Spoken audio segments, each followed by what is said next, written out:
നമസ്കാരം ഫ്രണ്ട്സ്, എല്ലാവർക്കും ടെക് എക്സ്പോസിൻ്റെ പുതിയൊരു അധ്യായത്തിലേക്ക് സ്വാഗതം.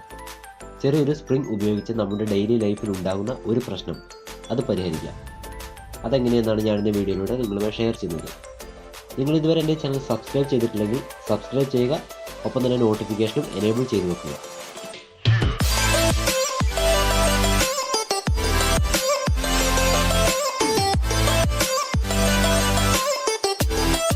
നമ്മുടെ സാധാരണ ഇതുപോലെയുള്ള പേനകളിൽ നിന്നും കിട്ടുന്ന ചെറിയൊരു സ്പ്രിംഗ് ഉപയോഗിച്ച് നിങ്ങളുടെ ലൈഫിൽ ഉണ്ടാകുന്ന ഒരു പ്രശ്നം അത് നമുക്ക് പരിഹരിക്കാം.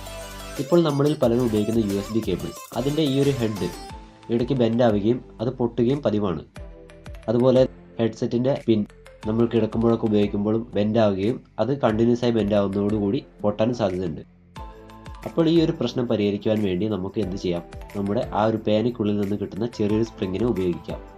അതെങ്ങനെയാണെന്നാണ് ഞാനിന്ന് വീഡിയോയിലൂടെ നിങ്ങളുമായി ഷെയർ ചെയ്യുന്നത്. ഈ ഒരു മെത്തേഡ് ചെയ്യാൻ നിങ്ങളുടെ കേബിളിൻ്റെ വയർ പൊട്ടിയതാണെങ്കിൽ അതൊരു ടേപ്പ് ഉപയോഗിച്ച് ആദ്യം ഒട്ടിക്കണം. ഇല്ലെങ്കിൽ അതിനുള്ളിലെ വയർ ഷോർട്ട് ആവാൻ സാധ്യതയുണ്ട്. കേബിൾ പുതിയതാണെങ്കിൽ അതിന് ഭാവിയിൽ പൊട്ടാതിരിക്കാൻ ഈ സ്പ്രിംഗ് ഉപയോഗിക്കാം. അതിന് ചെയ്യേണ്ടത് ഈ വീഡിയോയിൽ കാണുന്നത് പോലെ സ്പ്രിങ്ങിനെ കേബിളിൽ ചുറ്റി വെക്കണം.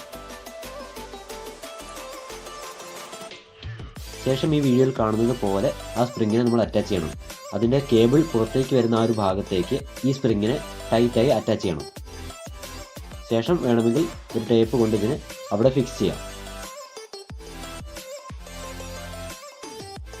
ഇങ്ങനെ ചെയ്തു കഴിഞ്ഞാൽ ഇവിടെ നോക്കിയാൽ നിങ്ങൾക്ക് കാണാം, ഈ കേബിൾ ബെൻഡ് ചെയ്ത് കഴിഞ്ഞാൽ ഫുള്ളായിട്ട് ബെൻഡ് ആവില്ല, അല്ലെങ്കിൽ ബെൻഡ് ആവുന്ന കണ്ടീഷനിൽ അത് തിരിച്ച് പഴയ പോലെ തന്നെ ആവുന്നു. അതിനു വേണ്ടിയാണ് ഈ സ്പ്രിംഗ് ഇവിടെ ഉപയോഗിക്കുന്നത്. ഇതിലും കൂടുതൽ സ്ട്രെങ്ത് ഉള്ള സ്പ്രിംഗ് ഉപയോഗിക്കുകയാണെങ്കിൽ കുറച്ചുകൂടി സെക്യൂർ ആക്കാൻ പറ്റും. ഇതുപോലെ ഹെഡ്സെറ്റിൻ്റെ പിന്നിലും നമുക്ക് ചെയ്യാം. ഇങ്ങനെ ചെയ്തു കഴിഞ്ഞാൽ കേബിൾ ബെൻഡായി അത് കംപ്ലൈൻ്റ് ആവുന്നത് തടയാൻ സാധിക്കും. അപ്പോൾ നിങ്ങൾക്ക് വീഡിയോ ഇഷ്ടപ്പെട്ടു കഴിഞ്ഞാൽ ലൈക്ക് ചെയ്യുക, ഉപകാരപ്രദമായെങ്കിൽ ഷെയർ ചെയ്യുക. ഇതുപോലെയുള്ള അറിവുകളും ഗാഡ്ജറ്റ് റിവ്യൂസും ലഭിക്കുന്നതിനായി എൻ്റെ ചാനൽ സബ്സ്ക്രൈബ് ചെയ്യുക. തുടർന്ന് നോട്ടിഫിക്കേഷനും എനേബിൾ ചെയ്ത് വെക്കുക.